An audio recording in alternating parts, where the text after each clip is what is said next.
Yes, good evening, everybody. Good evening, good evening, good evening. We are back for another episode of Talk the Ting Sports Yes, with I, yes, I, yes, I.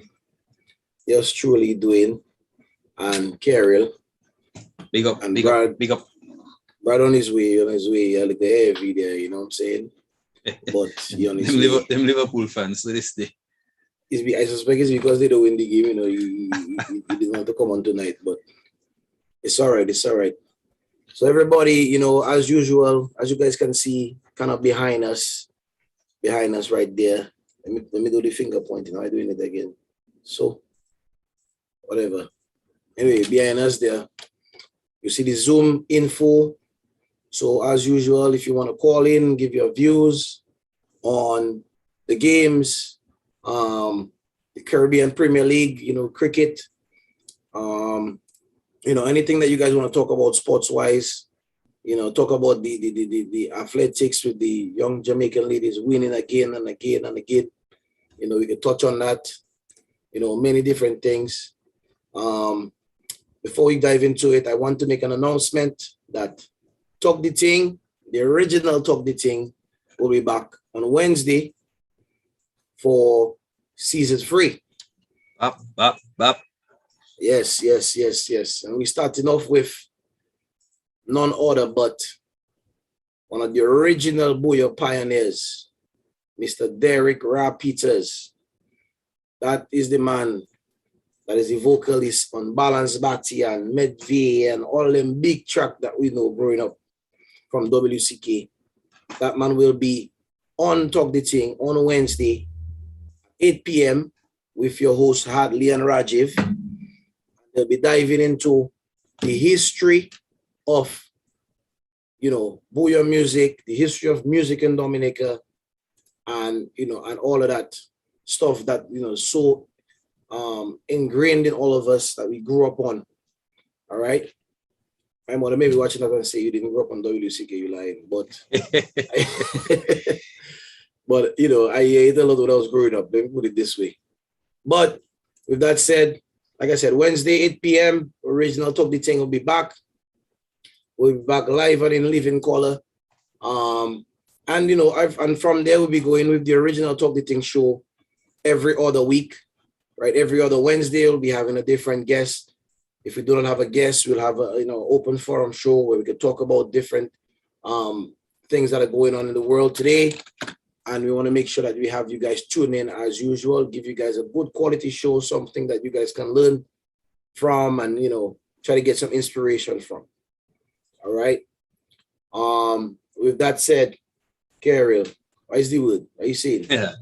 I good, I good. It's been another festival of football this weekend. Not as many goals, but satisfied with the results. Boy, we barely satisfied. hey, 3 points is 3 points. That's the way I look at it. I was thinking about the results kind of went our way at the top of the table. So Liverpool, Chelsea dropped points. It allowed us to catch up to them. So we're on level footing again.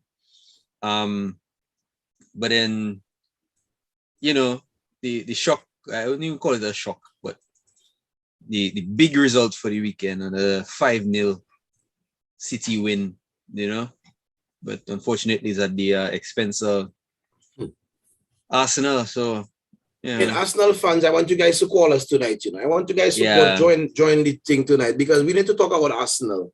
We talk about United a lot over the last couple of shows. Yeah. We talk about Chelsea, we talk about all the teams, but we need to talk about Arsenal and what exactly is going on. Is going wrong. Right? What exactly is going on at Arsenal with whether it be the owners, the coach, the players, because in my opinion, I don't know if any one person is to blame for all of this stuff, but it seems like a collective failure, I guess, if you want to call it that. So Arsenal fans, we want to see you guys and give your opinions. Don't worry, the guys are going to go and tell you Arsenal losing and all that. A lot of them are these plastic fans. They just come on the stage. They were only was winning, you know what I'm saying? So it's okay. Liverpool go 30 years without winning a league. Look now, Liverpool on top. So everybody have their time.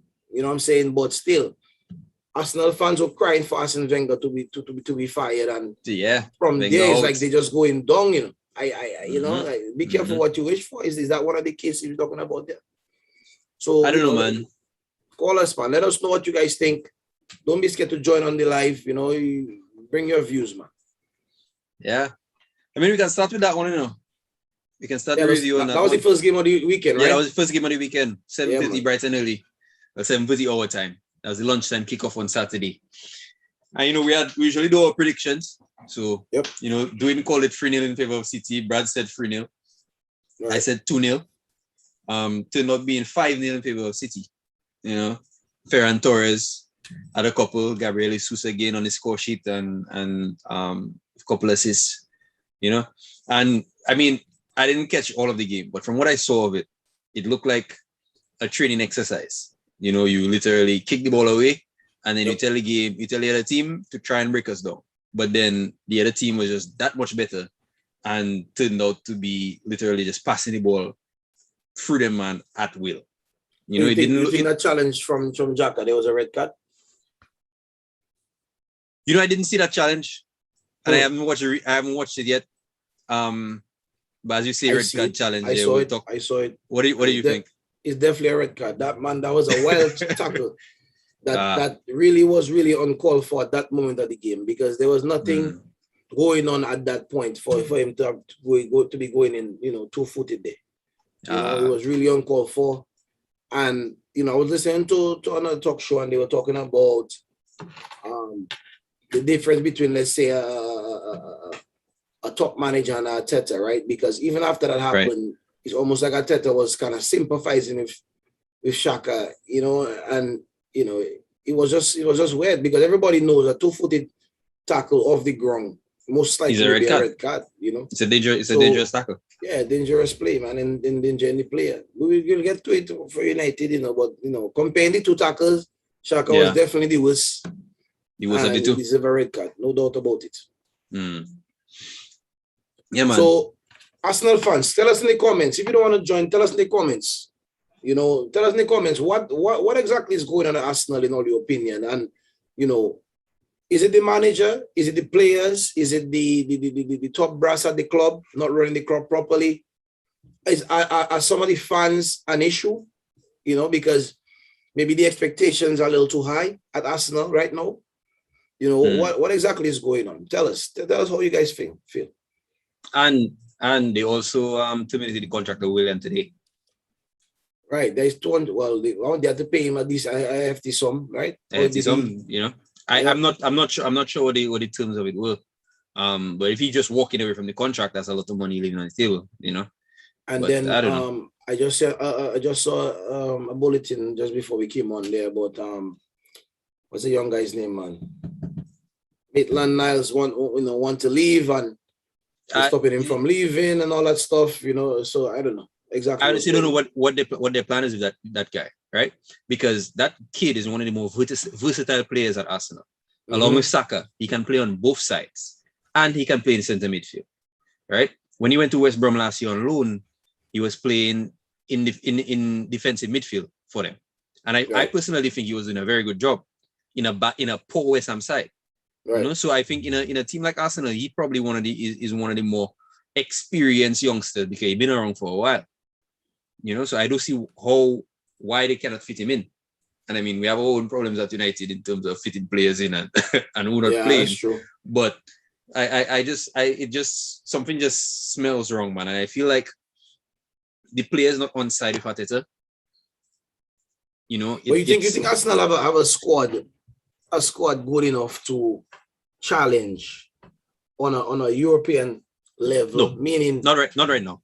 Top, let's say 7. No, not right now. I feel like besides who we'd call the top 4 now, like thinking about it in terms of when we made our predictions, right? We had Chelsea, City, Liverpool, United. I think all of us had those top 4. And then there's Leicester, there's Tottenham, there's even West Ham now. I think West Ham has a better team than Arsenal, a better squad than Arsenal. Right? Everton. I don't know if I would say their team better, but they definitely have a better coach. Well, that is true. That's true. And they have So that that yeah. can definitely get them some more points, for Yeah. the year. So I don't know, man. I just feel like right now the combination of players and coaches the coach is not working for Arsenal, because it looks like the players on the field not giving the 100%, and I almost feel like they're trying to get Arteta the sack, and that should never be the case. Well, we all know players don't choose, as they say. We have Brad joining there, and we also have an Arsenal fan waiting in the wings to come on and give his views on what's going on there. Get him in, man. Get him in. We're going to bring Brad in, but we're also going to bring in an Arsenal fan right away to give his views there, and Brad can join in on the conversation as soon as he pops in. But I want to know what the Arsenal fans think, man. Where is Henny? Let me go and find my WhatsApp and message Henny and tell him, come there and give his views in public, man. He give it on WhatsApp. But yes, Brad, why is he good? Yes, sir. Yes, sir. Yeah, man. Shane, you live. Go ahead, Arsenal fan. Yo, why is it good? We there. Happening. Right there, man. But all you talking about, Carol, talk about how the players trying to get the manager sacked and all of that stuff, man. I honestly don't believe that. I don't think it's anything. The thing about it is, in football, we seen the players, we seen the manager. The manager is in somewhat of a leadership manager, authority position, but he's also the person that the fans can interact with. So he getting the brunt of things not being done right above him. It's not per se. I mean, honestly, probably he shouldn't have been given that job to begin with. That's so much of a big job for your first, managerial job. Understandable. Or you talk about, Wenger, people be careful what you wish for, but Wenger had to go. The way they manage him leaving was not done properly, but he had to go. The club was getting stagnant and they just didn't manage it properly, but he had to go. But in the case, as an Arsenal fan, would you not have preferred the club being stagnant, top four, Champions League qualification pretty much every year versus where you guys are now? Well, is it a case of having to go, 3 steps back to potentially go 4 forward? Is that what you guys? When the club got stagnant, is not to say like they were just reaching top 4 and that was it, and they couldn't go further than that. They were going backwards. People will accelerate, all the clubs that they were usually competing for that top 4 spot was improving, but no improvement was not being made. I mean, they went out, you buy Lacazette, 52 million euros they bought him for at the time, leaving France and coming to England. And Giroud was giving us, the same 13, 14, 15 goals in the Premier League, just about 25 goals for this season. Like I said, come in and he did the same thing. He didn't really, it wasn't an upgrade. Right. So it's like, and then you guys let go Giroud to Chelsea. Yeah. And then, but technically Giroud decided he making a move because he didn't want to play second fiddle to Lacazette, especially when you're looking at yourself as a striker. You seen that, hey, this person you bring in for $50 million doing basically the same thing I can do. You telling me I have to go on the bench for a person that is not really truly an improvement on myself. So, I feel I'll take my talents elsewhere. That's what he did. So based on what you're saying there now, asking another question, but based on what you're saying there now, you're saying that the really what the problem at Arsenal is the top brass and the ownership, yep, the people running the club, not necessarily the manager. Not, Arteta has proven that it's too much of a big job for him.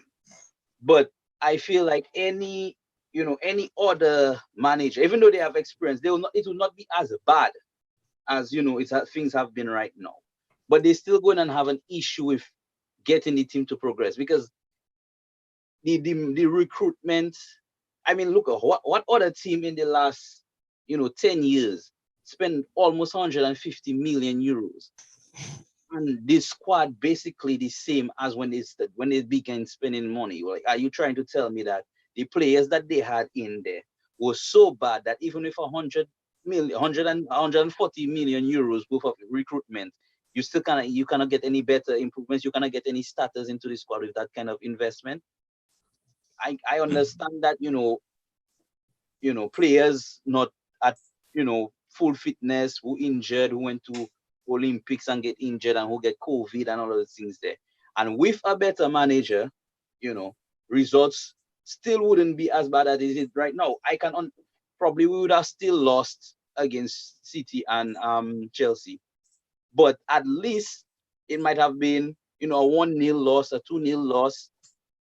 But you would expect minimum to beat Brentford, because now if Arteta had gone on the opening day and he beat Brentford, not just we grab a goal, not just we grab a goal, but we convincingly beat them, Right. Even if it was a 1-0, you could see, well, they're playing proper football and Brentford just decide we lock in the gate. And you say, oh boy, the man get one goal, they can get the second. Not just a smash and grab a lucky.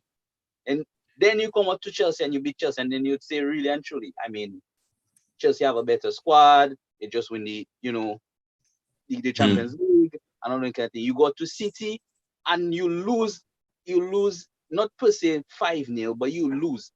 But you could see at times in the game that they actually was a threat to City. They actually, even though they were not, some teams, City play them and they on the back foot for most of the game.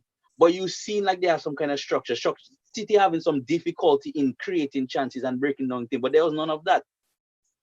And that is where very easy. It was very easy for City. Criticism falling on Arteta now, because maybe if you're a more experienced manager, things will be different. There'll be more organization with players. People, when you see those fellas playing, you would swear is some fellas just check it. Hey, some fellas from Louvier, boy, Louvier have no sweat to them. I'll go Newton and you meet a couple fellas that, they know you are wrong the place, and how you start sweating together, but or you don't really know the strengths of anybody. You don't know who have pace. You're not training like they're not training together. Yeah, they're not looking like people are training together that have an idea of, okay, well, that person is good at that. Or, like Tierney might be like, and I don't understand why Saka not playing more on the left, because he and Tierney have a very, very good partnership and understanding of when to double up for defending, when to go forward. Tierney, okay, if Saka run be ahead of, like, if you look at the that game against, I think it was West Ham last year, when it was the game against West Ham. Tierney run out to the wing, Saka run ahead of him. As soon as Saka get the ball, instinctively he knew what Tierney going to do is cut inside. He cut inside, so he just backheel the ball into his path. Tierney crossed the ball. I think Pepe run in and score a volley. So they have an understanding of each other and where players going and need to be. But there's none of that.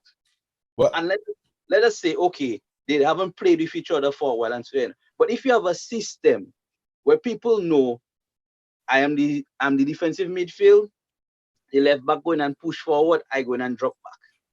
If you know that, even though you haven't really an understanding of every player's strength, but you know the system and the role you're supposed to be playing, then certain things might go off. You might want a ball and you don't get it. But, it will not look so haywire. And that is what are really happening right now. That is why I'm saying Arteta that is where he's falling short.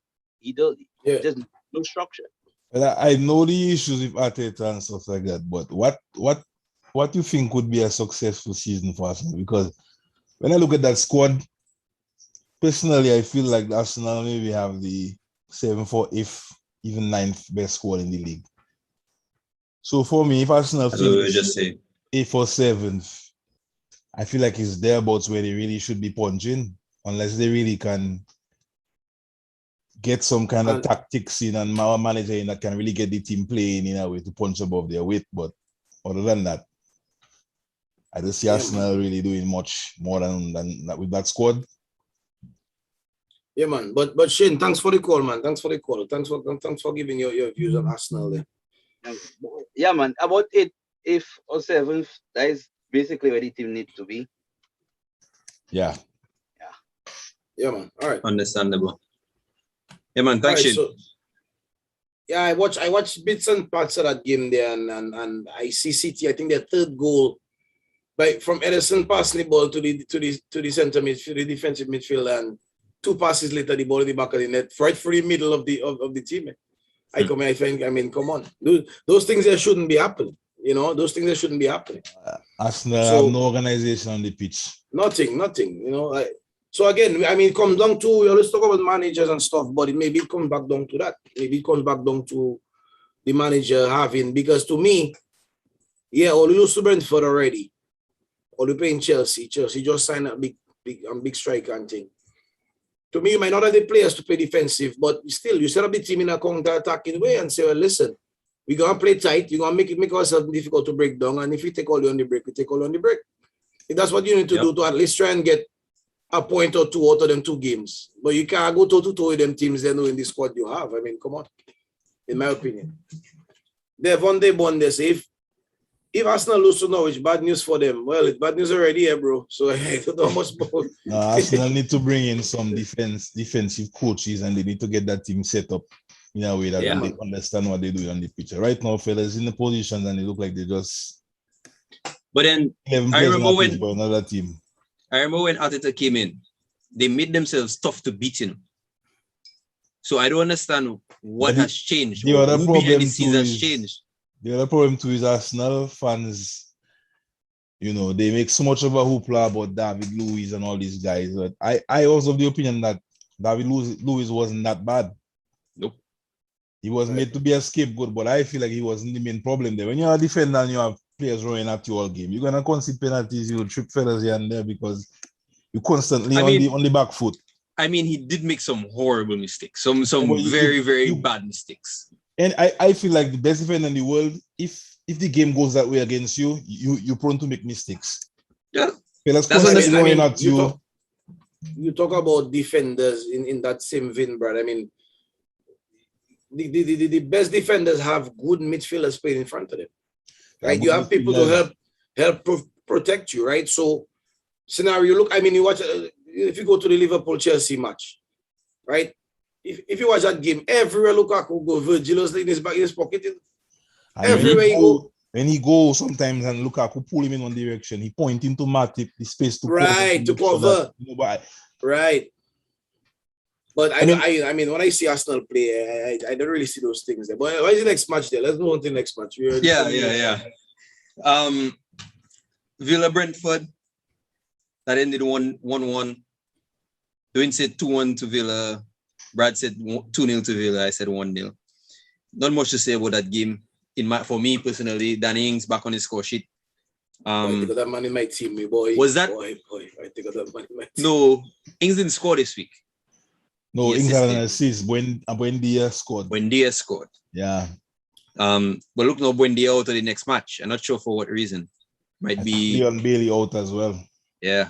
But maybe they'll be back by the international break by the end. No. But I think Buendia might miss the match after that. Oh. Martinez as well. But that was but Martinez traveling, right? I think Martinez might be traveling, so quarantine rules and so forth and so on. Well, apparently the Argentina players say they're not going to let the league prevent them from going. Yep. But Brentford seems to be a team that can really dig in and defend. Yeah. Yep. Again, make themselves tough to beat. Yep, tough to beat. Ivan Toney off the score sheet. Brad. Yeah, man, I take a Toney in my team and a man score. Has to be expected, but yeah. All right. Next on the docket was Brighton versus Everton. That ended 2-0 in favor of Everton.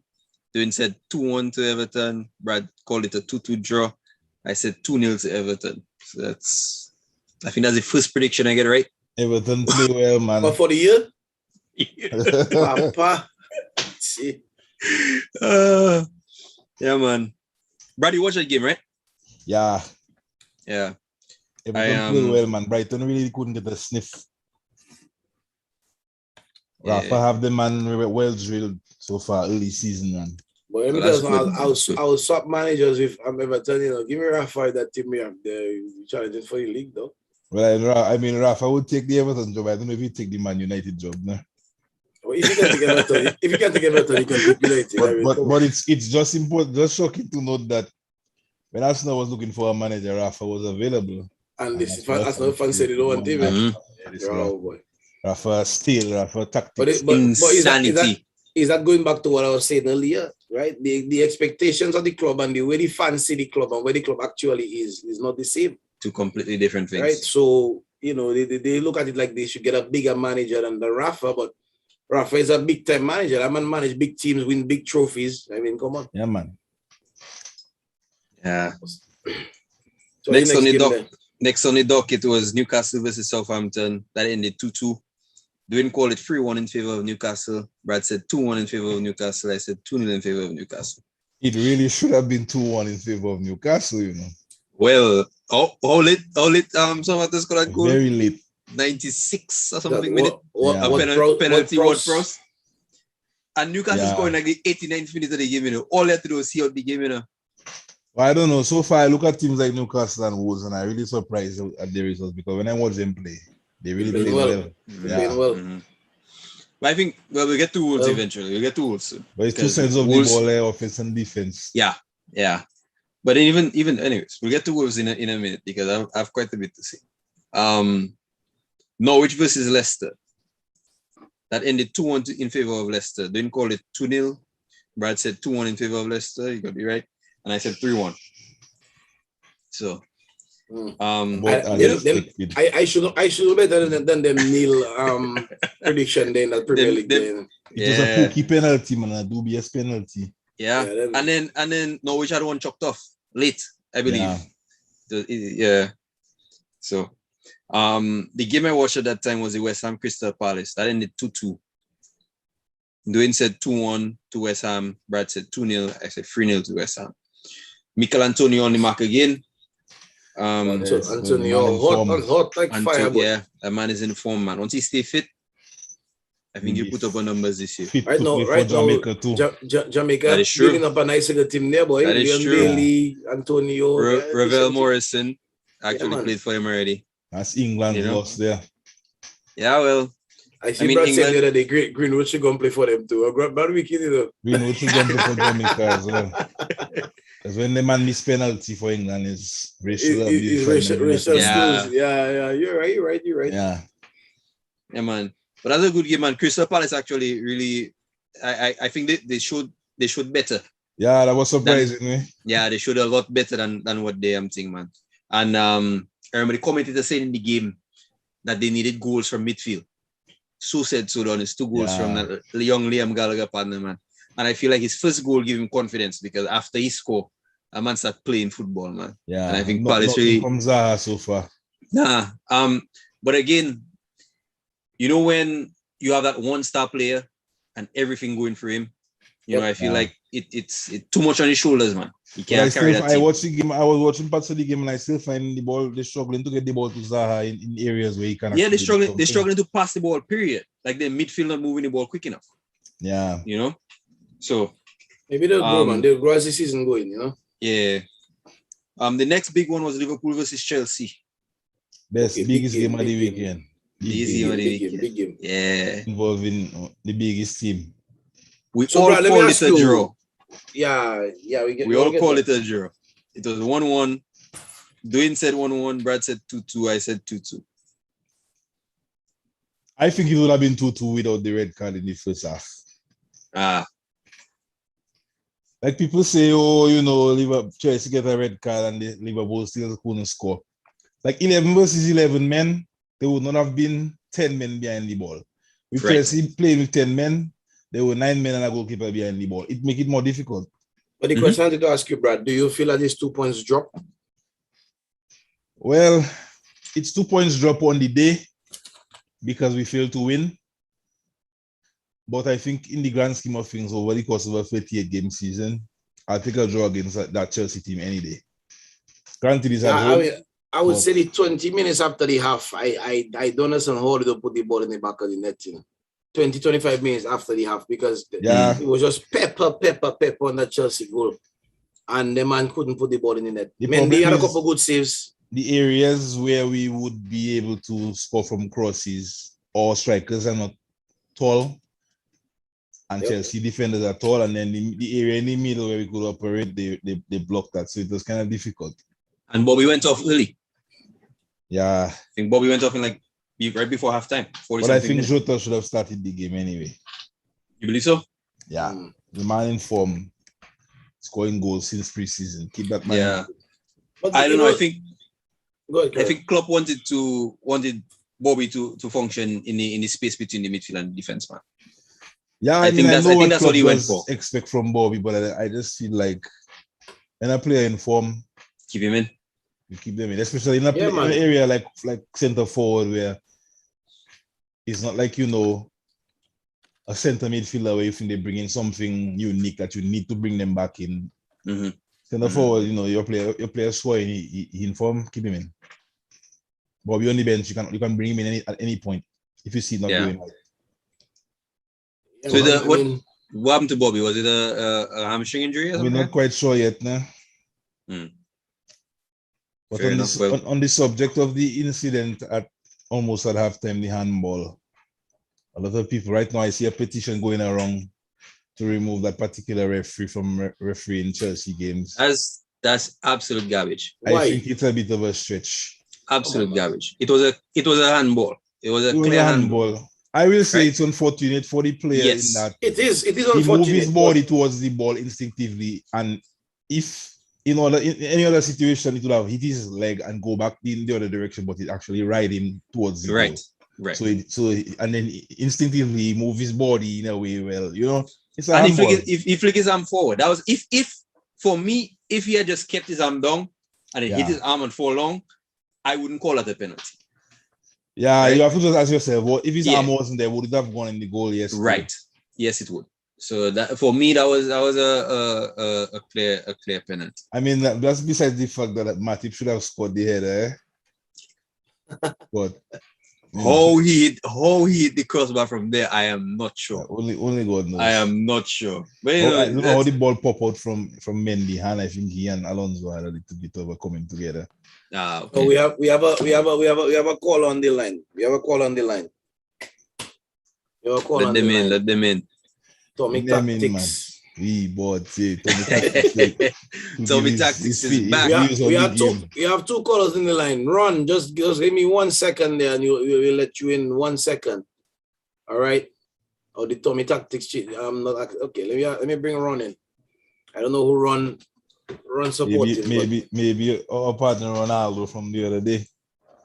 Maybe, but I don't see it's possible. Oh, here we go.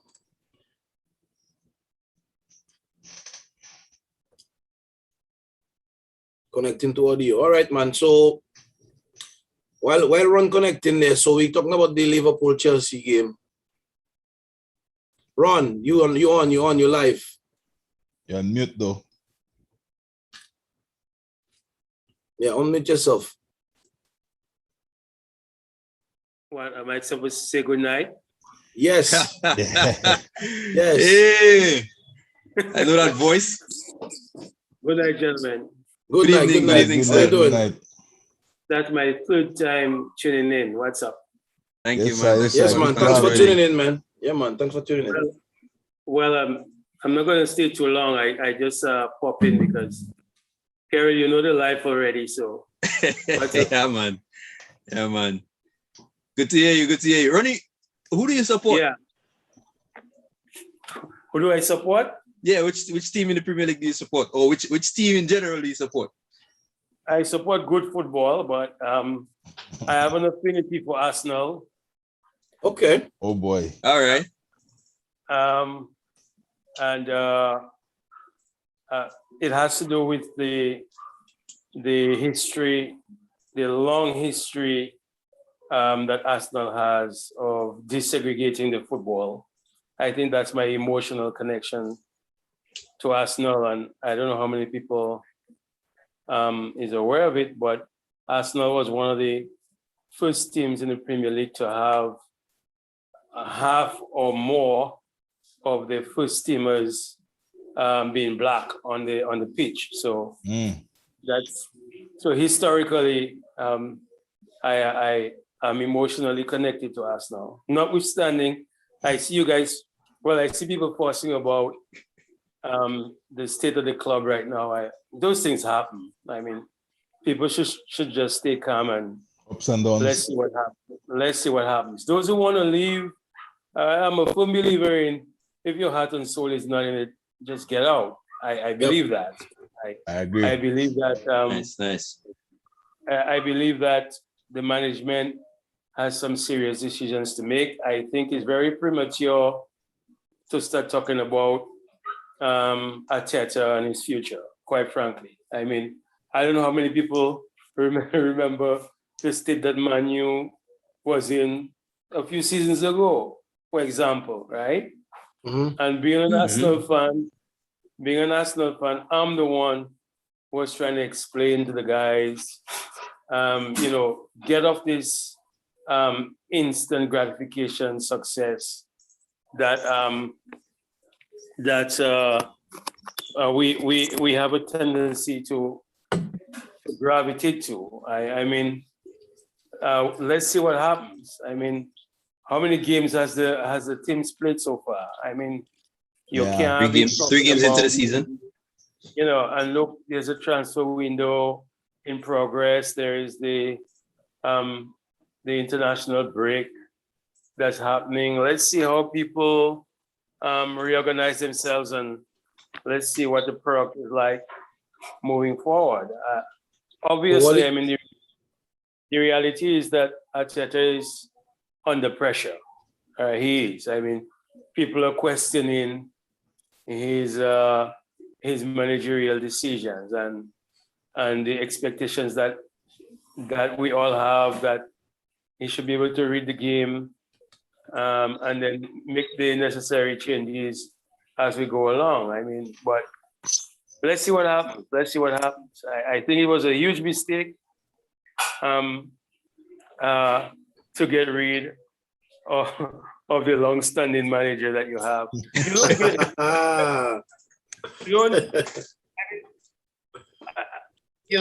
I try to. I'm a football fan, right? And so first and foremost, I try to focus on good football, right? And there are a few teams I love to watch play the football for different reasons. For example, I love to watch Leeds play, and the bravery and the aggressive they have on offense. I like that. Right? I mean, you need to order it a little more, etc. But I like that. I like Wolves. I mean, I just love to watch the team play and the energy that they bring forth. Right? They don't get the successes all the time, but you have to appreciate good football. Amen. Crystal Palace. I like to watch Crystal Palace play. Sometimes that's a team that kind of upsets you a lot. I mean, you're on an emotional roller coaster when you're watching Crystal Palace. But I like to watch them for different reasons, right? But anyway, so let's see what happens with the football club, and we'll take it from there. Obviously, Arsenal is having difficulty attracting the premier players.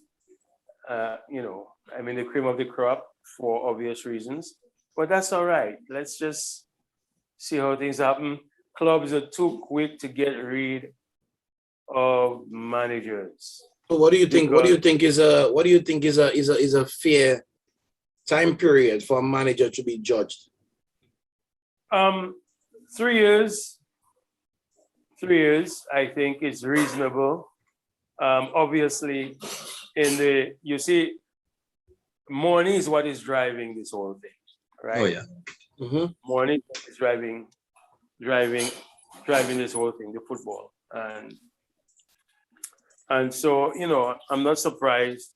We shouldn't be surprised at what's happening. But as fans, it's nice to be part of the game, and let's see what happens. I mean, I seen Arsenal fans in the chat saying Emery was sacked for less than that. I guess he's talking about Arteta. And that's one question I have for you to comment on that. And then the next question before you go is, where do you see Arsenal finishing? Let's see your prediction for them at the end of the season.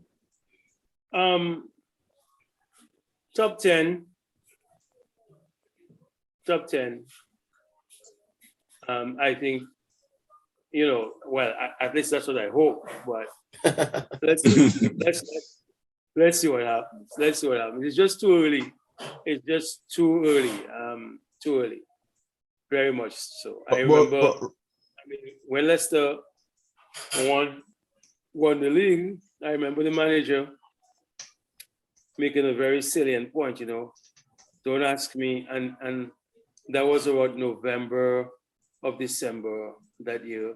And, he just pointed out, he said, yeah, I mean, everybody's looking at that, but don't ask me about the team's success and until we get to March, right?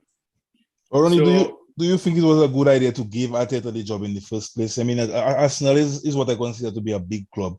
Should they have tried to identify a manager with a little more experience? well,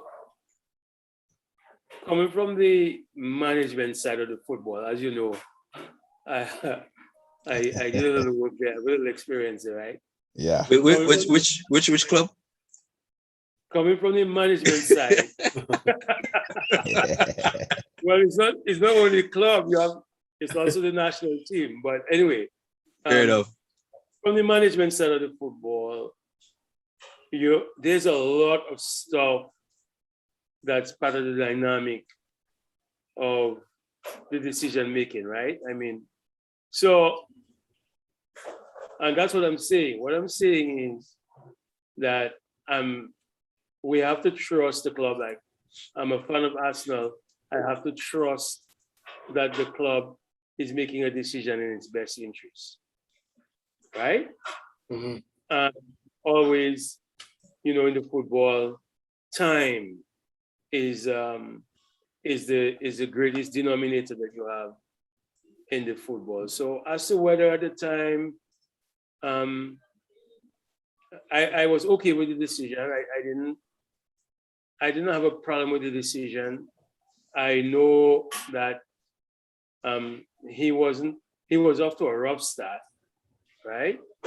And the interesting thing about that Arsenal decision is, I mean, if you compare his performance to Emery's, I mean, the question is, what was the big deal?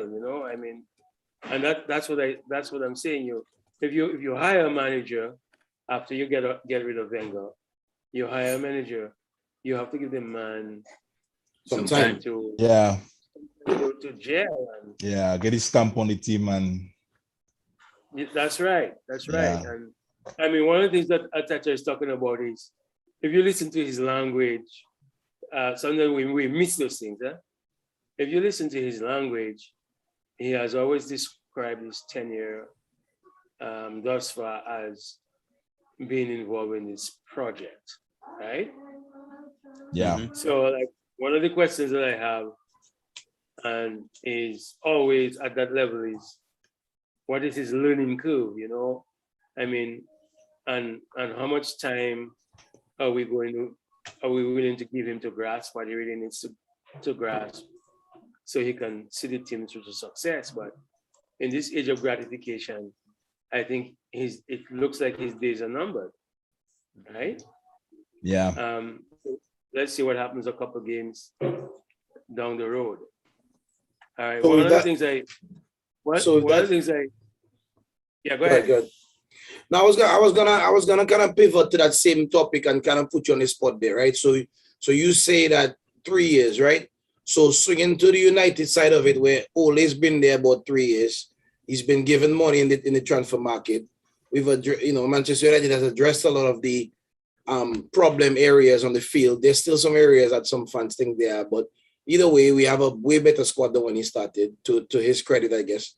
Do you think if we do not, I keep saying we, if Manchester United does not win a trophy this year, that Ole should be gone in that same Absolutely. field?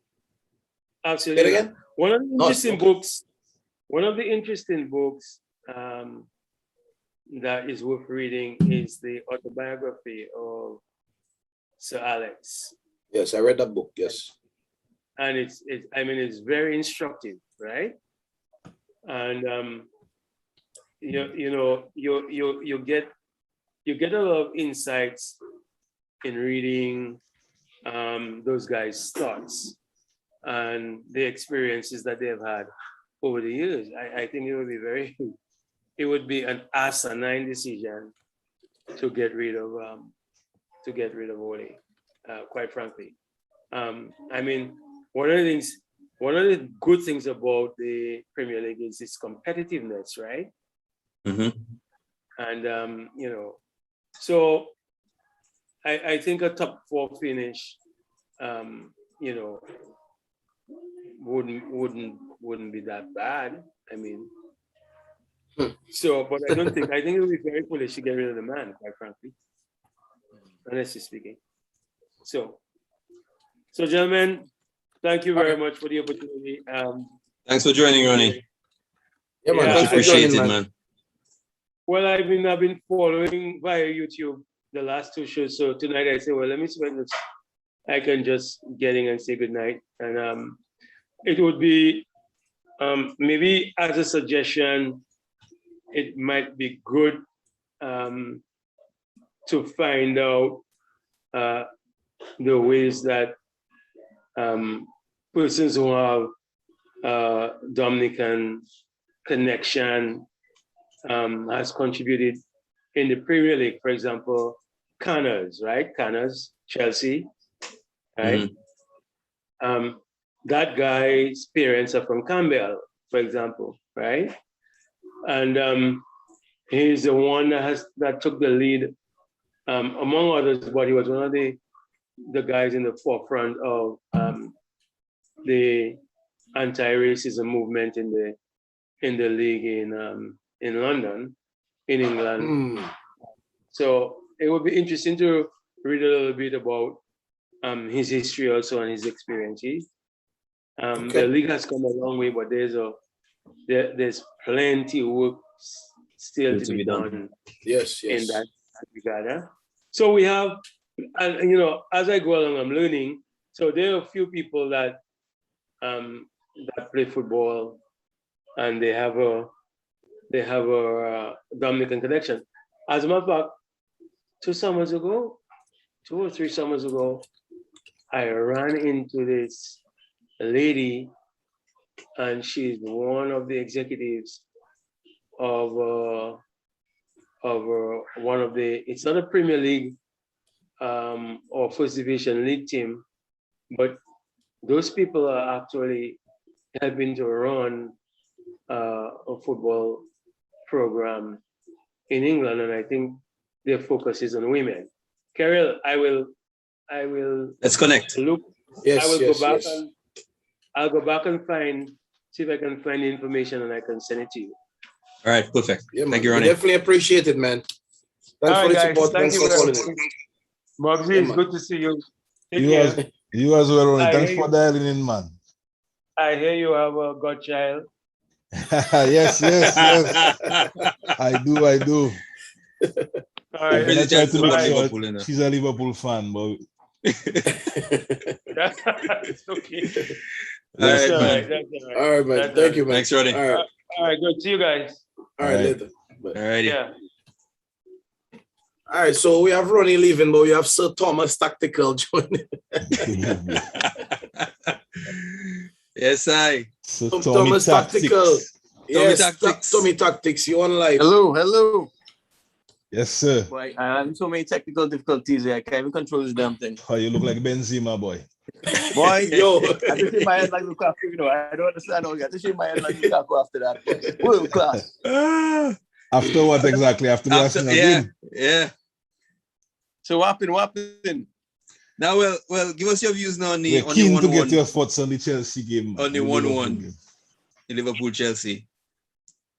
What happened? The Liverpool-Chelsea game. Give us your thoughts. Yes, Carol. You don't even share my my predictions. You want to lose a follower, man?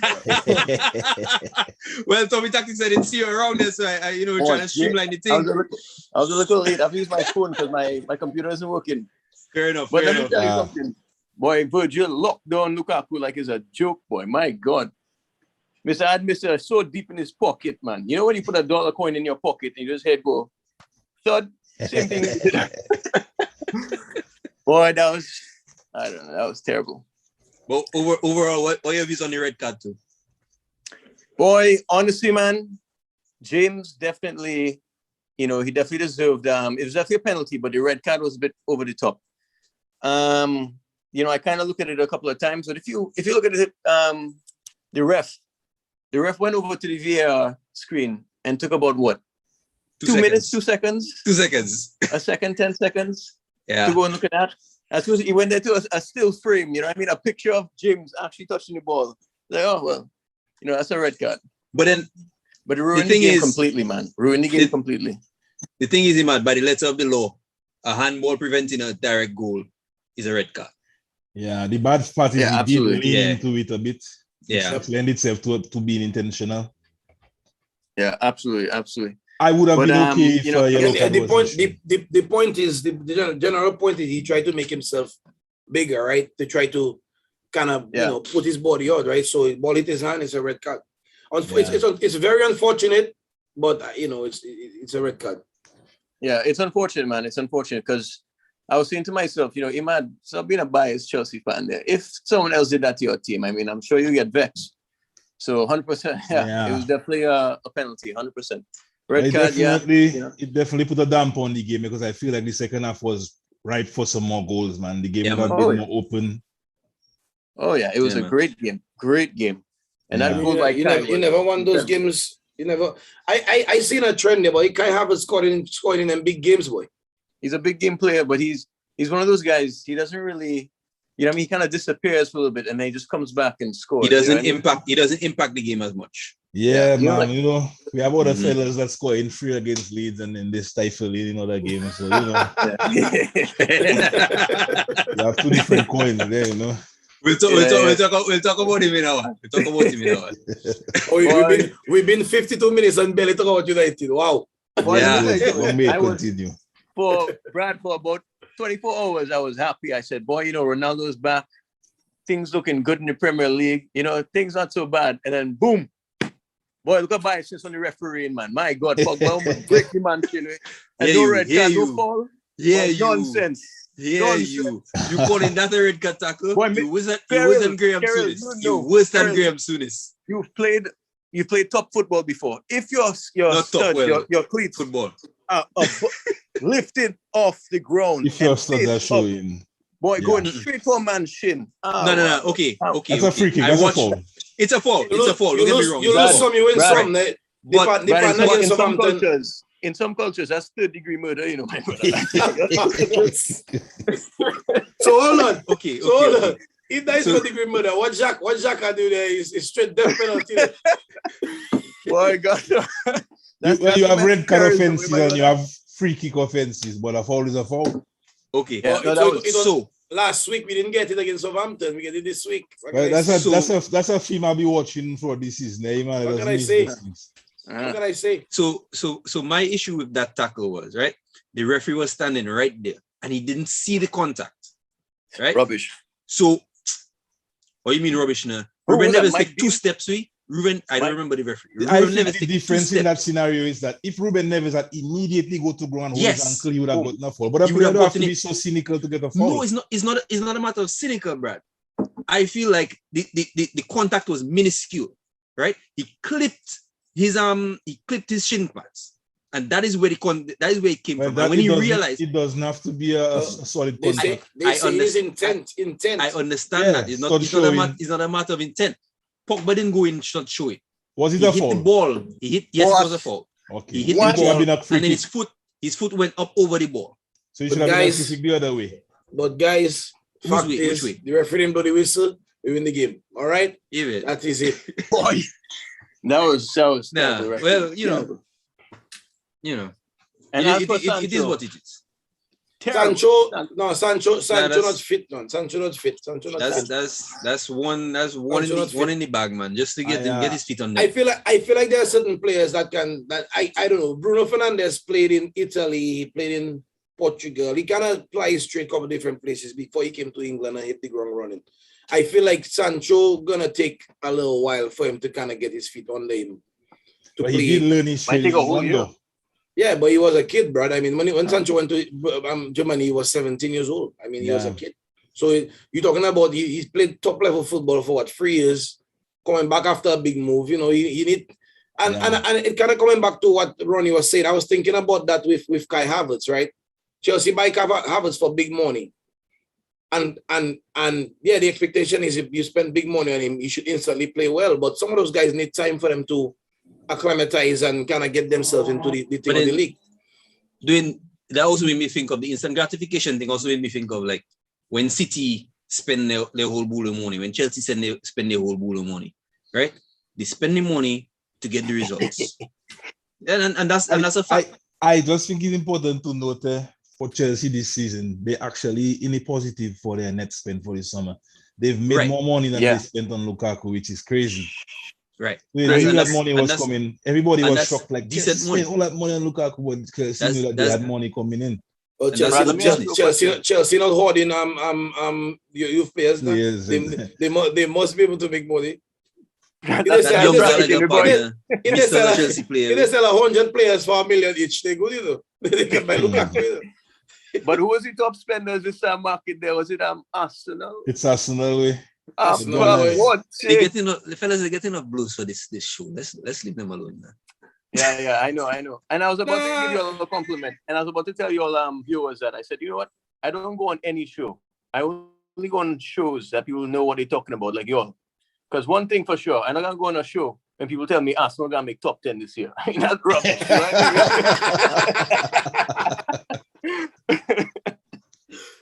But Ron, I'm sorry about that, man. The last caller, he was a nice guy. We throw a young player into the game against Chelsea. They have earlier. Personally, I wouldn't have given him the start, but I find he handled himself very well. I find he played very, very mature. Yeah. Very, very mature. That's one for the future. But so going into the international break. So now, Benzema, what do you think about your former player there? Your former teammate there going back to United? Who? Oh, Ronaldo. Boss, I was shocked to see the man attempting to go to City first. I was like, what? This man out of his mind? How could he ever try and do that? But I guess he was so desperate for a move out of Juventus. Yeah. And to my mind, I saying, but United, what are you doing there? And then it took Sir Alex Ferguson to go and step in to get Ronaldo. I mean, that's just crazy.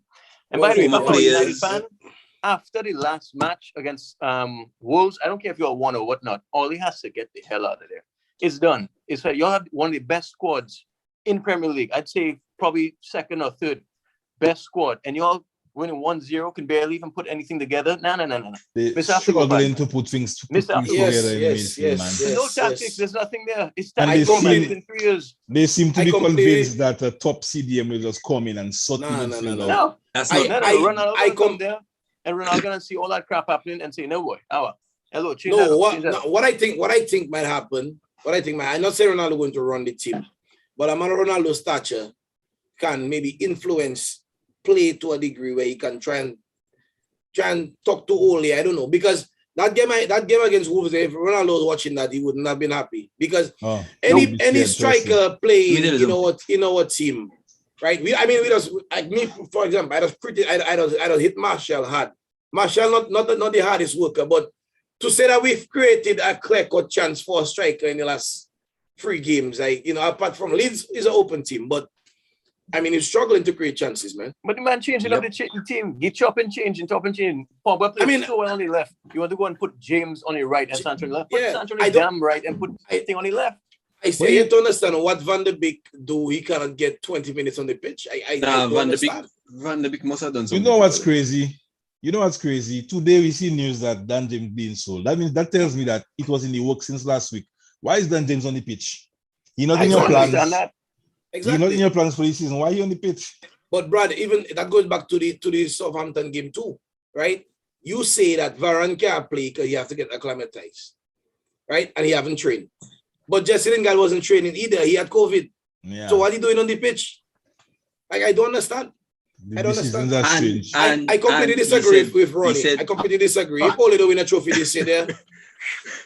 What next? And he said Scott was injured. Scott McTominay was injured and he had to get surgery. But instead of bringing Van de Beek on, he brings Scott on. In Southampton. Well, managers will say that players need time to get accustomed. Like Liverpool at times, when we signed Fabinho, everybody was asking why Fabinho not in the team, and Klopp kept saying, he need time to get accustomed to our way of working and whatever. And then when he come in, you can see, okay, yeah, it makes sense. But in some cases, they only been there 3 years now. What exactly is the style that players need to get accustomed to? Absolutely none. Bro, we don't have Pogba a in the style. midfield. Pogba in the midfield as a midfield too with who was it? Fred. Pogba is doing Fred. what he wants. Fred is doing Bro, what he wants. Fred has had two of the worst games for us center midfield. Most dribbled pass on the pitch. Oh my God. I watched Fred. One play was running back and Fred reaching, trying to grab the guy. Running. Bro, Whoa, one of alright. the worst Okay. games. Come on, man. So we're talking defensive midfielders, right? Wolves playing 2 midfielders that are not defensive midfielders. You know? Ruben Neves and a 34-year-old João Moutinho. And them man outwork our midfield. Exactly. So it's not a matter of having a defensive midfielder, you know, it's who doing the work, right? Oh, how is it? When we have the ball, right? Pogba picking up the ball deep. I see nobody trying to break the line between the defense and the midfield. Nobody trying to find a little space. Which is what Van der Beek does. Which is what he does. One touch passing, pass and Right. move. That is the man game. The man can be the link. So But I don't see how you can play Fred and to play Van der Beek. Why? I don't selling a understand. player there, Barkley. Pick up Barkley from Chelsea. Get him another Barkley? Charles Barkley? You mean Yeah. Barkley He likes to play play football? basketball? Yeah, man. To break the line between midfield and midfield and yeah. I don't know, man. I just do get Drink, it. if you don't have CDM, Like- drink water is available. Let me tell you something. I watch all 3 West Ham games. And West Ham play the same pattern of play down the right side. Same pattern of play 3 or 4 times in a game. The right back gets the ball. The right wing comes in. He checks to the ball. The CDM moves up into the space. They play a 1-2 to the right wing, back to the CDM, back to the right back, and then the out of possession. Important to note that Kufa are a little more comfortable on the ball in attacking areas than your No. Not even. attackers. No, Brad. The player they're talking about is not in the defensive, not in the attacking third. Is in the defensive half, in their own half to play out of pressure.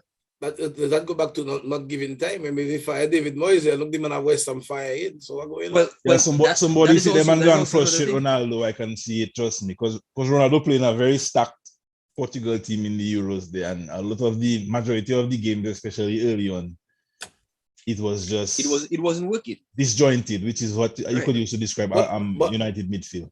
But Brad, I also feel like, right, when you bring certain players to your club in any team, once you have great players, to me, and people see the standard that the great players, desire, that should give an extra 10% for every player. Yeah, I agree. Because Ronaldo at 36 years old, I guarantee you, he's not going to be going there walking on eggshells. Anybody that do coach on, he's going to get to them. Oh yeah. The thing I feel Even Oli. about Ronaldo. Anybody, I tell you. I feel that Ronaldo is not that player he was when he left Man United and going past players. He right now he thrives on chances created for him to score. And he's not going to be always be very involved in the creativity of the build-up. He wants to be on the end of the chance to finish. And I really not seeing that, like, boy, because we will get chances to score because Werner was getting chances. I'm not seeing those chances being created in United, right? And I don't know if Ronaldo alone is enough to just draw those chances out. I know his movement, and all that stuff, but I can't see it yet. I have to see the game with him on the team to see what Ole really going to try to do in terms of his game plan. But right now, I can't see it. But the question is, what's the perfect Sun 11? You know what I mean? What do you put together? I change something there. Eh? As slow as he is, I would still go with Matic. Matic can't play a whole game. I go with Matic and Pogba in the midfield. In a 2? Yeah. Maybe at Old Trafford, but not away from home. Yeah. Well, Matic. Again, I'm telling you, my ideal, just theoretical. You look coming Anfield if Pogba and Matic in midfield. Well, I understand that. I'm just telling you, my ideal. Yesterday, right? It would be Rashford, Ronaldo, Sancho, Bruno, Matic, Pogba, and then the same back five. But let me tell you something. Adam Traore would have hit Matic and speed him out yesterday. But again, right? That's a game I would not have started Matic. Yeah. But let me ask you a question, look, Carol. The thing is, right? We're talking about Ronaldo up top, we're talking about chances, right? when you're talking about people that can actually put a ball somewhere for Ronaldo to score, Rashford don't come close to Pogba, in my opinion. That is true. That is true. So, I agree with you. If you're talking about having players on the pitch, yes, Rashford can be good, but if you're talking about somebody that can create a chance, put a cross, put a perfect pass somewhere, and Pogba plays well off the left. I play in Pogba before I play Rashford off the left. Yeah. I'm telling you. I agree with you because Pogba plays well when he has freedom. On the left, he can come inside, he can stay wide, he can play a long pass, he can play a quick 1-2. I agree with you on that. That is the one place I can see Ronaldo getting the chances there. If Pogba really fit and firing on that left side there. Right. No, what I don't understand too though is to me as a top player that getting paid to play sports, professional sports. They're always talking about effort, right? If the United players match the effort of almost every team in the league, if they just match the effort by skills, they win in almost every game. By skill. But it's like one game, once we score early, yes, everybody up for it. But then we go, 40 minutes without scoring a goal, and it's like everything just become pedestrian and slow, and it just I don't understand I don't understand how the coach actually motivating these guys. Bro, we don't have. I don't know. All right, so he tells them have fun. I watched. Fun. Have fun, guys. I watched this. So I watched the Southampton game. I watched the Wolves game yesterday. We have no tempo in our passing, right? We pass the ball from side to side, right back, center back, left back, defensive midfield, back to the center back or to the next side, and so forth and so on. Trying to pull the team onto the team not going to come out. We'll set up in a block, right? And then when we push the ball back towards our goalkeeper, then they press us. That's the same thing Southampton did to us. Same thing Wolves did to us, right? But then when Wolves break with the ball now, when they do win the ball, right? They have Adama, they have Trincao, who basically eat us alive yesterday. I don't know how we don't lose. But anyways, and then they just running past the whole midfield. Fred and Fred had a horrible game. Pogba on the ball was okay. Off the ball, not so much, which is generally the case. The most important thing is 3 points. Shordinho. Then I wouldn't come away from that game with any confidence. With anything, any good feeling. All you need to go, partner. All you need to go. That's what like Lampard days. Lampard used to go in the press conference and say, "Oh, all we're doing is passing left to right, left to right." Well, my brother didn't put any damn tactics on the fucking. Sorry, guys. Well, you see, that's if I'm saying to Ronnie saying that a manager needs 3 years. But if you identify early on that it's not working, why wait? We done with that. You have world-class players that proven already. They're the ones that are supposed to prove themselves on the pitch. The man just supposed to put them together and make them work. Bro, if they can't work, manager not the right person. And let me tell you, you have too many players. Bro, if you look at that team we have there now, compared to what, if you look at that team we have there now, compared to what Fergie leaving there, not even close. Not even close. And what's the next scapegoat now? If you don't play well this year, lack of a CDM. Oh, we need a CDM. Lack of a CDM. Them players not motivated. This and that, they're not making enough cash. Nah, that team's supposed to be challenging for the league, plain and simple. All you need to move there, my brother. And even his resume, I mean, I'm not a guy to judge anyone on a resume, but my God, what was it? Middlesbrough or something like that? Before? Molde and Cardiff. Molde and Cardiff. Nah, man.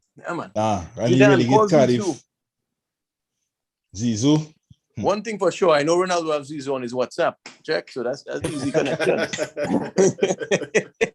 Now, honestly, man, I for one, all you have to go, Arteta 140, a million % has to go. Arteta's ruining that club besides the owners, obviously. And they just, you're putting faith in the wrong people, boss. You're putting faith in the wrong people. But I happy, you check. I go. Well, you update the table there, so. Well, that's why I say I one thing I wish we had was the Abramovich plug. Boy, you mad. Boy, you mad. That man cut me on the fast. Boy, if a man stumble or say the wrong thing in a press release or press conference, boom, fired. No, when that man fire Lampard, I shock. I check in. What? If that man fire Lampard, I've got nobody that's it. Trust me, not even, boy. But I also make a similar point when people say, how could Ronaldo go to Man City? Lampard went to Man City. Actually, he scored against Chelsea. Yep. Lampard, they told Lampard was still playing well at the time, and Mourinho the one who has absolutely no vision and no faith in nobody, not even in the legends that served him for how many years. that came to bite him again. Told Lampard he has no place for him in the squad. Lampard said, "You kidding me? You serious?" Said, "You were like, all right, I'll take you." Boom. Yeah. And I don't blame Lampard. I would have scored 2 goals if I had the chance. That's what No, Mourinho, boy. but Brad, it's different, right? We spoke about that, right? Offline, obviously. If United wanted Ronaldo and Ronaldo chose to go to City, that'd be a different Right, story. that's a different story, yeah. Yeah. Right? Yeah. You know, If he's only City in for him. United never show interest, but that's a recurring theme. As soon as City say they want somebody, City not betting us and make us take people they don't want. They That's go all. and take Sanchez and pay Sanchez 100 million a week. Sanchez, Maguire, you know all them guys. Or Ronaldo would have been tailor-made for City in their current Yes. setup. Yes. You just score a ton of goals. All right. You just score a ton of goals there. Pep would Well, just anyway, have to tell him have fun. But yeah, Welcome guys, I back have home. to run. But Yes, I I- want to say one thing to the viewers, man. You all are watching a good show. Dwayne, Brad, and Carol, they all know their football for sure, 100%. And hope to see you all again next week. Yeah. Yeah, man. Thanks, Yes, sir. thanks. Big up. Later. Yeah, man. Okay, well, we start there. We don't finish. Go for the game. What are you next? Boy, I telling you, no, well, that's the beauty of the We thing, you know. talk about the games there. We just That's it, right? Yeah, there. That's it. No, Man. it's just 2 women with the Burnley Leeds and then the Tottenham Watford. But Boy, Tottenham you know, top of the league, dog. Tottenham rolling 3 points, 3 goals. I Yeah. gonna pick up Son, you know, I suspect. But it's you know. important to note Tottenham was also rolling last year at the beginning of the league, where some for they That would is also win true. the league. But you know, That is also true. 38 games is a long long It's season. a long season, you know, but ebbs and Yeah. flows, man. But the thing is, they're also defending well, and that's the thing. So 3 clean sheets in 3 games, 1-0 So- each win. So guys, But Wolves I have also a couple lose. thing there. Will also lose by 1-0 in all Yeah. 3 of their games, and Yeah, they played well and dominated. most Wolves of will the be games. okay if they continue on their Yeah. path. If they play in there, they'll get some points. I want to make a quick mention there about the Caribbean Premier League. I don't know if anybody watching cricket, Caribbean Premier League, and all the West Indian fans. Indian take a wash on the England the other day. I really know you. Come in the chat there and give us a little thing on all your opinion there. Where is But- the Caribbean Premier League being broadcasted? How can one It's- watch? It's been on the At plane least in St. from Kitts. America. From America, you can watch on Willow Cricket. Okay. Willow. If it's anybody been from audio- Willow listening, sponsor the thing. We'll give Yeah, you a man, little- we'll push it out for you and thing, you know. I can come and give my analysis and all that, you know. But as of now, I think St. Kitts Pictures are the best team in the CPL, followed by Trinidad. I would say second best team in my opinion.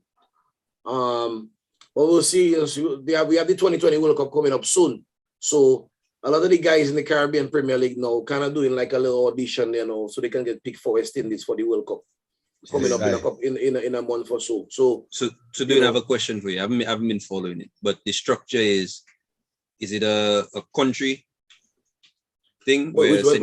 the Kitts- CPL?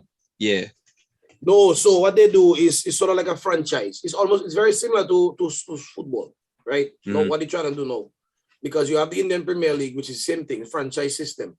Basically, they put players in a draft, and the team draft. You know, they buy basically players to play. Yeah. And now the Caribbean Premier League, just like every other 2020 league in the world, you can draft players from other countries, but in any given game, you can only play 4 overseas players. You can't play any more than 4 overseas players. And when you say So it's overseas, you mean outside of the region? Outside of the region, country? outside of the region, outside of the host country. So the Caribbean Premier League is the West Indian T20 event. So you have to have 7 West Indian players in your team, right? Got it. So it's a good avenue for Caribbean players to play with some of the world's best, you know, because when you pick up some players from Australia, you know, England, Pakistan, all these places, a lot of the young guys in the Caribbean that might not have gotten the opportunity to play with those guys, they play with those guys. The Caribbean Premier League, I would say maybe it's the second biggest T20 competition in the world after the IPL. The IPL is by far the biggest. all right, and then so those run at different times, right? That way players can the play IPL in the IPL and play The in the IPL CPL. happens around May, I think, April, May. And the CPL happens typically like end of the summer, pretty much into September around that time. So, but you know, right now the thing with cricket is that the the landscape is sort of changed. When we were born in the 80s, 70s, 80s, West Indies was dominating cricket, right? Then you had a point where Australia dominated for a long while. And now it's basically going between, let's say, India, Australia, and England, basically running cricket. So they played it, they had the biggest draws, India by far. I mean, mainly because of their population and their love for the sport. They make the most money in cricket by far. But with that said, Rutherford, there's a guy from I think he's from Guyana. He's Rutherford, he's been playing well, so you have a good chance of making the West Indies team.